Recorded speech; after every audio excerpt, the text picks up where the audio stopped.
大家好，我係黃國。我上次先講完，而家啲資金正往東跑，跑去日本、印度、香港、韓國、台灣就冇份。冇諗到，啱啱講完冇幾日，10月7號，英國匯豐銀行突然話要用每股155蚊港元，比市場價高出30%嘅價錢，將恒生銀行整個私有化。你要知，英國匯豐本身已經持有恒生60%股份，你話有冇？我啱啱話香港冇資金流入，佢就崩出咁大新聞。咁呢一步到底係救市定係咩？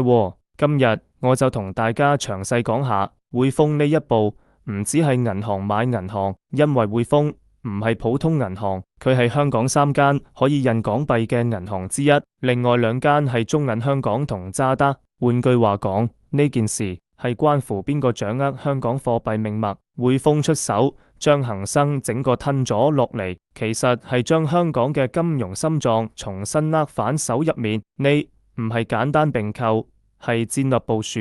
咁點解偏偏係呢個時間？中國即將召開4中全會，大家都喺揣測中國經濟方向會唔會有新轉向，而香港呢邊樓市喘緊氣，信心滑落。恒生嘅房地產貸款壞賬高企，截至2025年中，恒生對房地產貸款佔總貸款約36%，其中商業地產貸款約17%，風險明顯上升。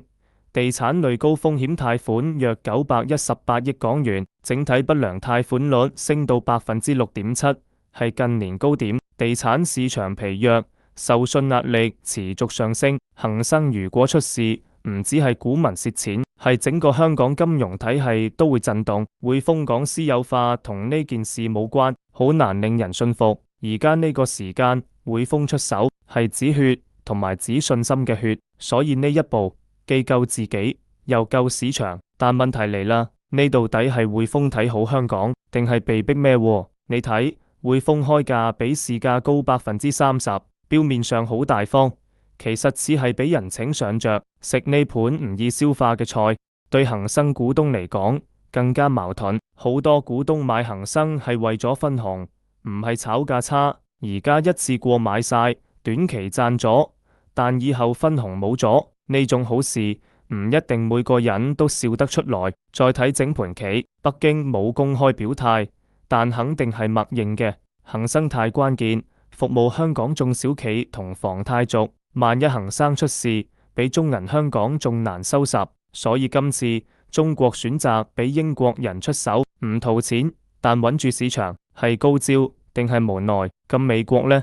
特朗普依家忙住讓美國再偉大，一邊拉日本、印度、歐洲圍堵中國，一邊仲要擺平中東。喺呢個局勢底下，英國俾匯豐喺香港搞咁大手筆，美國一點反應都冇。我唔信，背後多半有默契。英國替美國揾亞洲，中國都暫時一隻眼閉一隻眼。所以呢盤棋係金融，係政治，更係博弈。英國點解咁做？因為佢本身就係恒生大股東，持有60%股份。恒生問題其實都係佢自己問題，與其等市場繼續惡化，唔如自己出手，先收咗，擺平債務，其他問題就變內部處理，總好過股價暴跌，信心崩盤。另一方面，英國本土問題多，呢次私有化正好俾佢一個華麗轉身機會，重新返亞洲金融舞台，講好香港故事，順便向世界示威，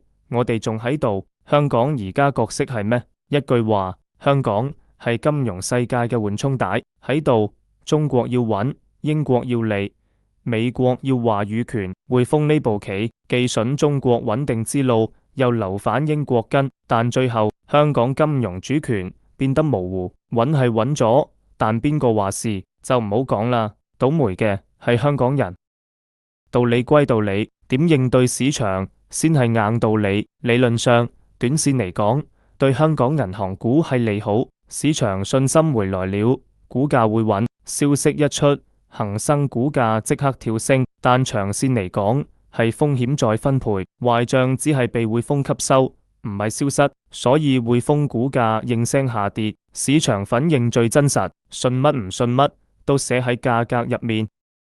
我嘅建議好簡單：第一，匯豐觀望；第二，恒生套利結束就走。恒生近年股息率喺5%到7%之間，而匯豐出價高出市價30%。一般投資者5年收益差唔多喺呢區間，所以唔少股民會考慮接受呢個價。第三，中銀香港穩中可偏多。第四，香港地產 ETF 3033 HK 短線會反彈，見機行事，唔好追。呢個唔係單純收購，係香港金融嘅一場止血手術，止住咗信心，但病根仍喺度。你點睇？到底係救市定係背禍？留言同我講你嘅睇法。我仲準備咗紅綠燈清單俾大家。呢兩日我追蹤嘅重點股票名單包括幾隻 AI 科技股。我認為呢個板塊已經有頂壓，可能你睇呢條片時，英偉達、中芯國際等股票已經開始向下修正。